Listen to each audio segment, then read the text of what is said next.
What are your thoughts on the question below? Hold on, you really think it's possible in JavaScript? Don't rush into conclusions. In fact, the answer is yes. Let's clear it up. Hi, let's talk today about the variables acting suspiciously. I'm Anatoly and you are watching the good parts of the front-end development. If this is your first time here you wanna learn front-end in JavaScript, start now by subscribing and don't forget to turn on the subtitles. First things first. In computer programming, a variable or scalar is a storage location identified by a memory address paired with an associative symbolic name, an identifier, which contains some known or unknown quantity of information, referred to as a value.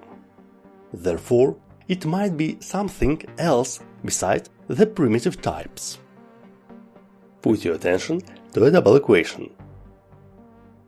As you know, JavaScript converts the types, so we can simply create an object with a custom toString function that changes what it returns each time it's used, such that it satisfies all three conditions.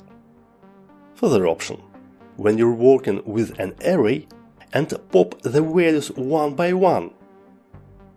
Additionally, we can redefine value of function as following. Yet another alternative uses a getter inside of a with statement, or in proxy, or defined property function, and so on. Finally, do you remember JavaScript accepts UTF for a variable name, don't you?